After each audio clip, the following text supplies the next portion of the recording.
విమర్శిస్తుంది రాష్ట్ర నాయకత్వం, జాతీయ నాయకత్వానికి శత్రుత్వం లేదు కదా. అదే అవును.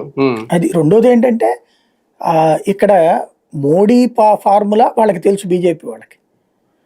ఈవెన్ క్రిందసారి కూడా మీరు అబ్జర్వ్ చేస్తే ఈ పొత్తు కుదిరిన తర్వాత చిలకలూరుపేటలో జరిగిన సభలో కూడా మోడీ జగన్ ఒక్క మాట కూడా అనలా.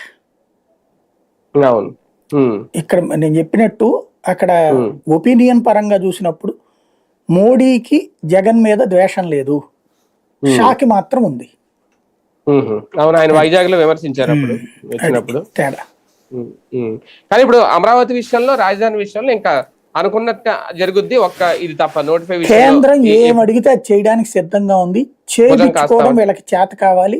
చేత కావడమా వీళ్ళ స్వార్థమా? స్వార్థాన్ని పక్కన పెడితే ఊరు బాగుపడుతుంది, రాష్ట్రం బాగుపడుతుంది.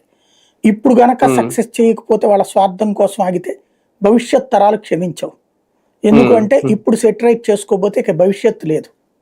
ఇది లాస్ట్ అండ్ ఫైనల్ ఆపర్చునిటీ మనకి. తర్వాత ప్రధానంగా పోతుందిలే అంటే మనం త్రివేంద్రంగా మిగులుతాం. తేలితే ఇందులో తేలిపోవాలి. ఇందులో అభివృద్ధి ఒకే చోట కేంద్రీకృతం, వికేంద్రీకరణ ఏది అనే అంశం చూడాలా, అవసరం లేదా? మన రాష్ట్రపు దరిద్రం ఏంటంటే ప్రతిపక్షంలో ఉన్నప్పుడు, రాష్ట్రం విడిపోయినప్పుడు సొల్లుపన్యాసాలు బాగా ఇచ్చాం. రాష్ట్రం అంతా అభివృద్ధి చెందాలి అన్ని ప్రాంతాలని. ఇప్పుడు కూడా అదే సొల్లుపన్యాసాలు ఇస్తాం. కానీ కేంద్రీకృత అభివృద్ధిని కోరుకుంటాం అనడానికి